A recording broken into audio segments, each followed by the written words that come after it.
The diagnosis: the greatest warrior falls. General Thraxor was dying. This was not supposed to happen. He had survived 300 battles across 50 star systems. His name made entire civilizations surrender without firing a shot.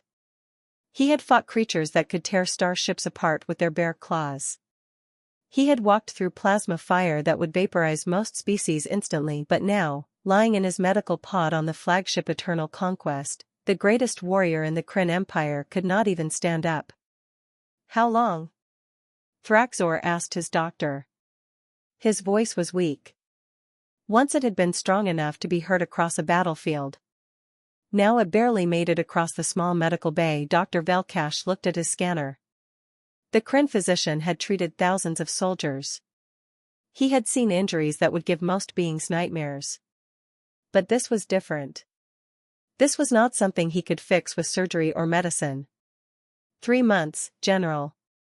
Maybe 4 if you rest completely. Thraxor laughed. It hurt to laugh. Everything hurt now. Rest? I am a warrior, not a politician. Warriors do not rest. We fight until we die. Then you will die soon, Velkash said bluntly. The Kryn did not believe in gentle lies. The neural degradation is spreading through your brain. Soon you will lose motor control. Then memory. Then consciousness. There is no cure in Kryn medicine. The impossible suggestion. Thraxor closed his eyes. He was only 200 years old. Young for a Kryn.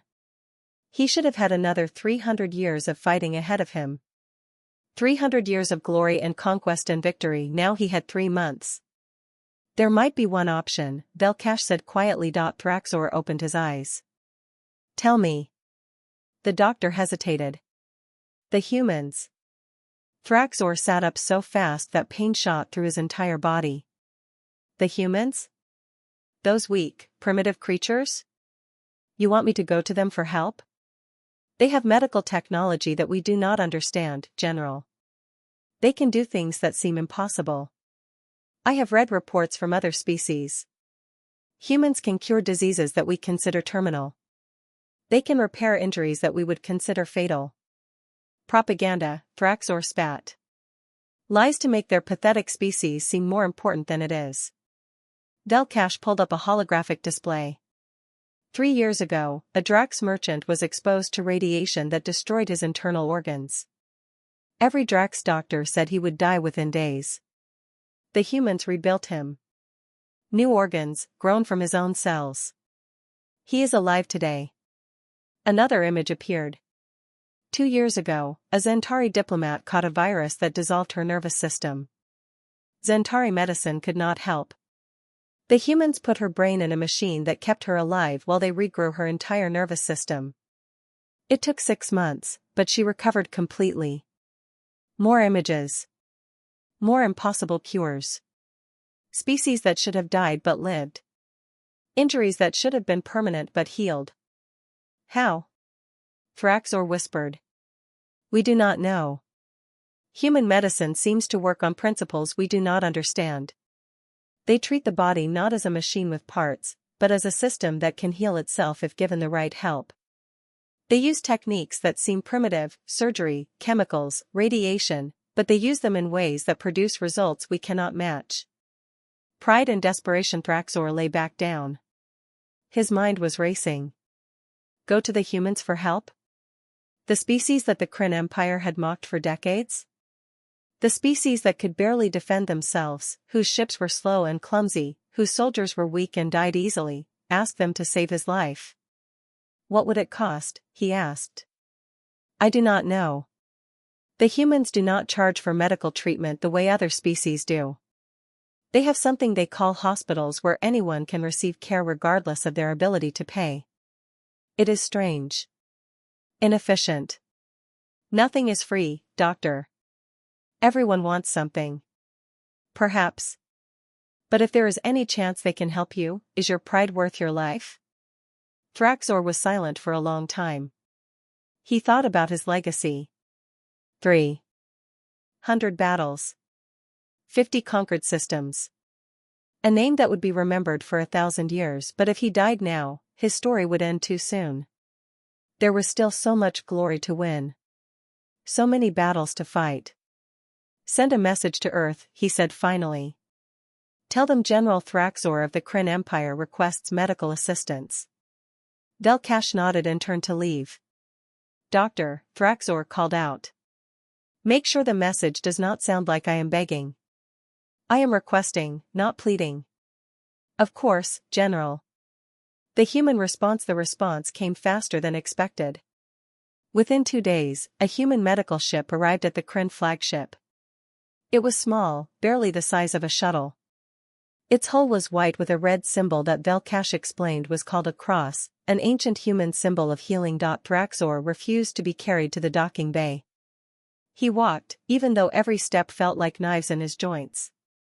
He would not let the humans see him weak. The airlock opened. 2 humans stepped through. Thraxor had seen humans before, of course. They were everywhere in the galaxy now, despite being relatively new to interstellar travel.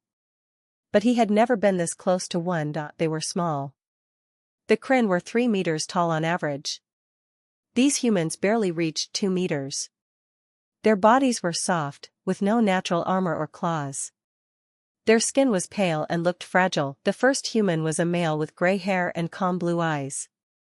He wore white clothing with that red cross symbol on his chest. The second human was female, younger, with dark skin and intelligent brown eyes. She carried a case of medical equipment. General Thraxor, the male human said.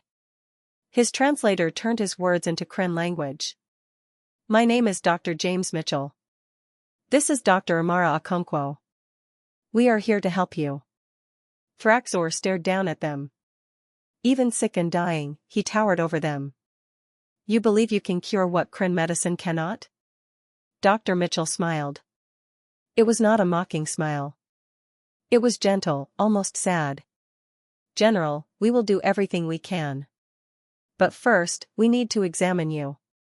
May we use your medical bay? The examination took 3 hours. The human doctors used equipment that looked primitive compared to Kryn technology.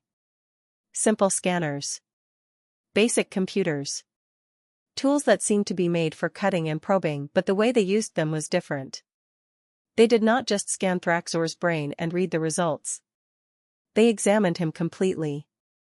They checked his heart, his lungs, his blood, his bones. They asked him hundreds of questions about his diet, his sleep, his stress levels, his family history. Why does this matter? Thraxor asked at one point, frustrated. The problem is in my brain.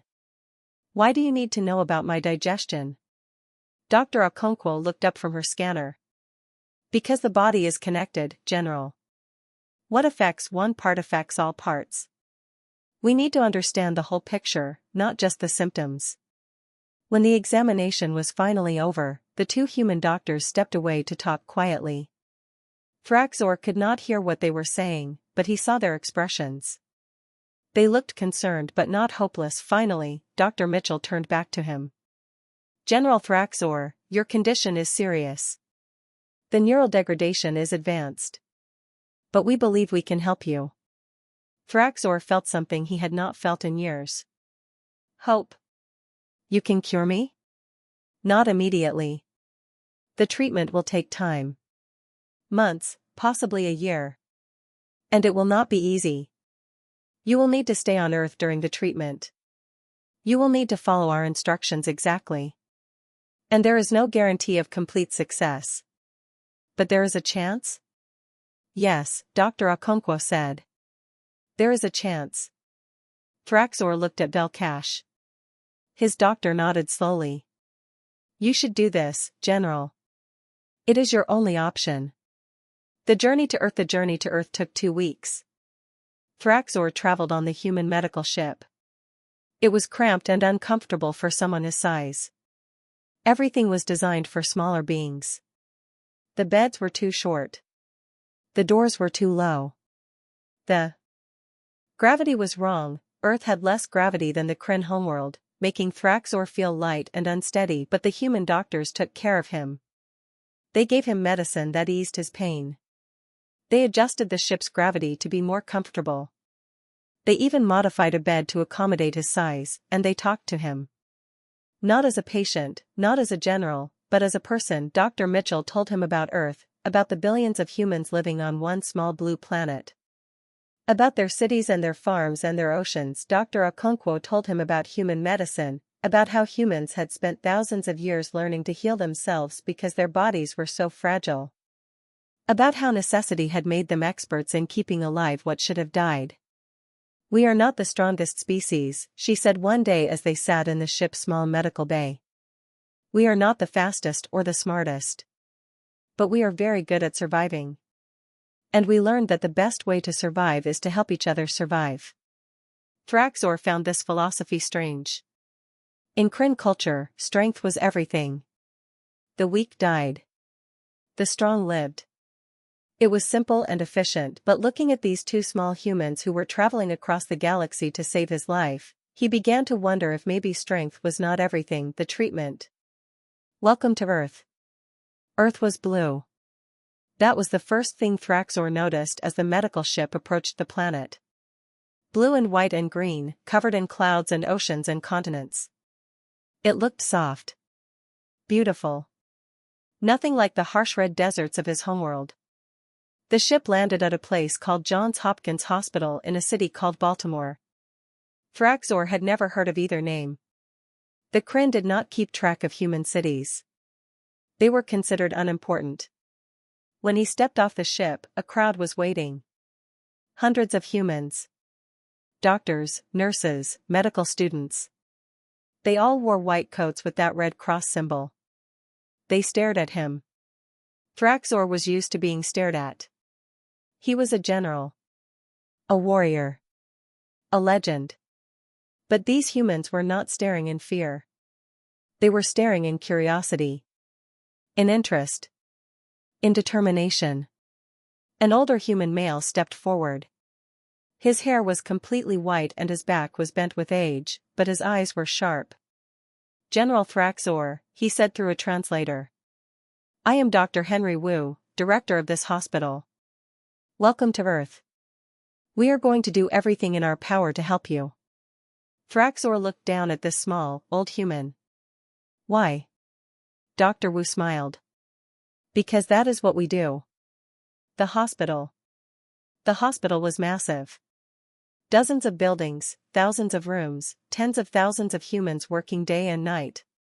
Thraxor had seen military bases smaller than this place. His room was on the top floor, specially modified for his size. The bed was reinforced to hold his weight. The ceiling was raised so he would not hit his head. The door was widened so he could walk through without turning sideways. Dr. Mitchell and Dr. Okonkwo explained the treatment plan. It would happen in stages. First, they would use radiation to slow the neural degradation. Carefully targeted beams that would kill the damaged cells without harming healthy tissue. Second, they would inject specially designed proteins that would encourage his brain to repair itself. These proteins were made from his own DNA, modified in human laboratories to work better than natural healing.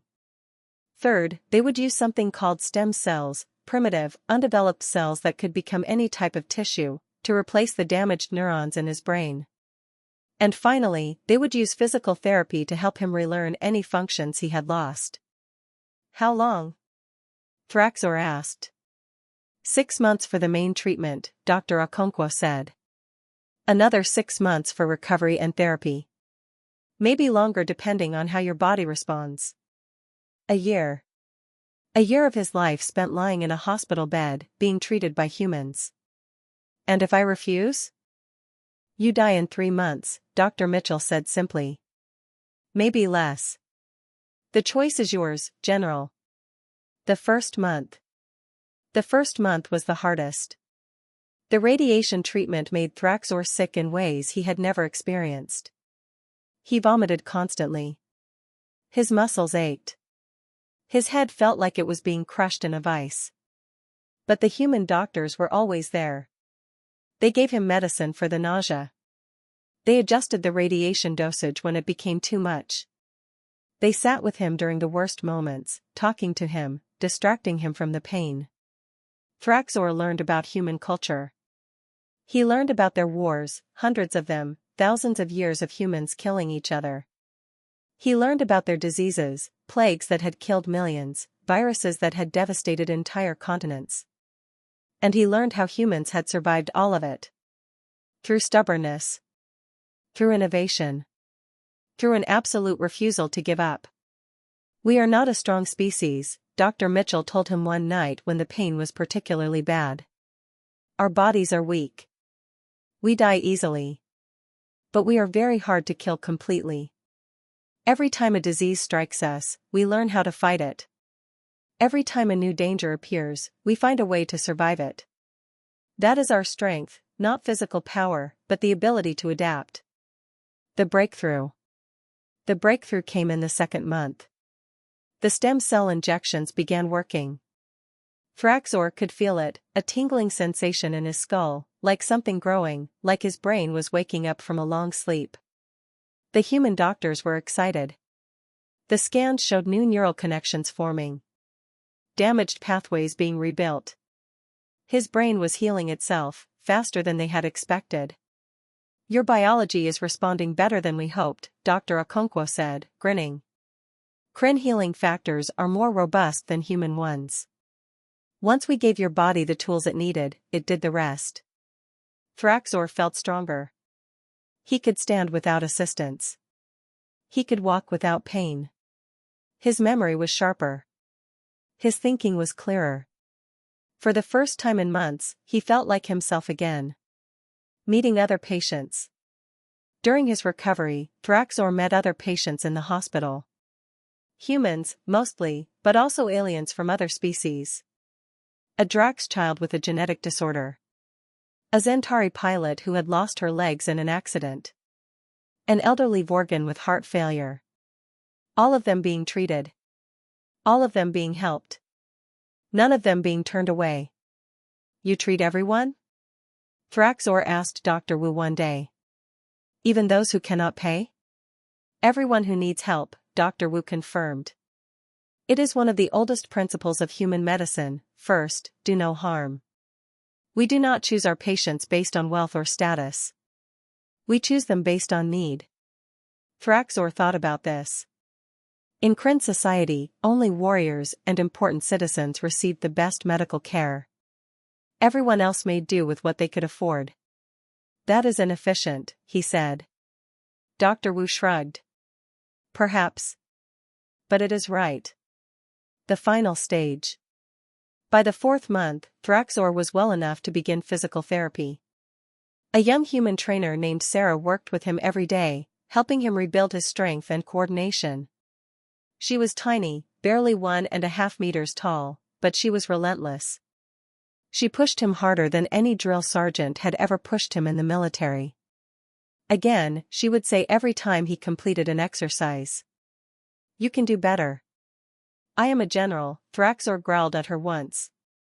"I have commanded armies. Show respect." Sarah smiled. "In this hospital, General, you are just another patient. Now do 10 more." Thraxor found himself obeying. And to his surprise, he got stronger. Faster. Better. The final diagnosis.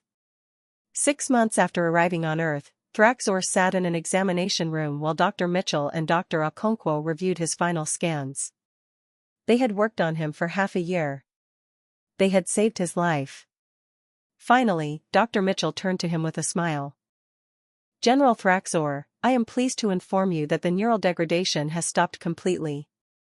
Your brain has healed. You are cured." Thraxor felt emotion surge through him. Relief. Gratitude. Joy. Emotions that warriors were supposed to suppress. "How can I repay you?" he asked quietly. Dr. Okonkwo shook her head. "There is no payment required, General.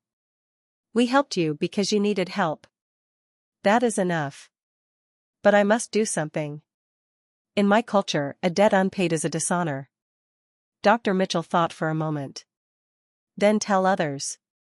Tell your people about what happened here. Tell them that humans are not weak or primitive. Tell them that we know how to heal, how to help, how to save lives. Thraxor nodded slowly. I will. The return. When Thraxor returned to the Kryn flagship, his crew barely recognized him. He stood tall and strong, with no sign of the sickness that had nearly killed him. He looked younger somehow, more alive. What did they do to you? Delcash asked in amazement. They saved me, Thraxor said simply. He called a meeting of all his senior officers. He told them everything, the treatment, the hospital, the human doctors who had worked tirelessly to cure him. I was wrong about humans, he said. We were all wrong. They are not weak. They have strength we did not recognize. Not the strength of claws or armor, but the strength of knowledge. Of compassion. Of refusing to let death win. One of his officers spoke up. But General, they are still inferior to us in combat. Their ships are slower. Their weapons are weaker. Yes, Thraxor agreed. But answer me this, what good is winning a battle if you die from a disease? What good is conquering a planet if your people die from injuries we cannot heal? The humans have mastered something more important than warfare. They have mastered life itself. The announcement. Thraxor made a formal announcement to the Kryn High Command. He recommended establishing medical cooperation with Earth. Sending Kryn doctors to train with human physicians. Sharing knowledge and techniques. Many commanders laughed. The great General Thraxor wants us to learn from humans? Has your illness affected your judgment? But Thraxor did not back down. He showed them his medical records. He showed them the scans proving his brain had fully healed. He showed them the impossible made possible. Slowly, the laughter stopped. If humans can do this, one commander said quietly, what else can they do? I do not know, Thraxor replied. But I intend to find out. And I suggest we all stop underestimating them. A species that can cheat death itself is a species worth respecting. The legacy. Years later, the Kryn Human Medical Exchange Program was considered one of the most successful cooperative efforts in galactic history. Kryn warriors learned human medical techniques. Human doctors learned about Kryn biology and healing factors. Both species became stronger together. And Thraxor, the general who had once mocked humans as weak and primitive, became the greatest advocate for human medicine in the entire empire. He lived another 400 years, far longer than any Kryn had lived before. The human treatments had not just healed him. They had enhanced his natural healing abilities, extended his lifespan, made him stronger than ever. He fought in 200 more battles. He won glory and honor beyond measure. But whenever anyone asked him about his greatest achievement, he always gave the same answer. My greatest achievement was learning that strength comes in many forms. And that sometimes, the smallest and weakest-looking beings are actually the strongest of all. Because they learned to survive when survival should have been impossible. And that, more than any weapon or armor, is true power.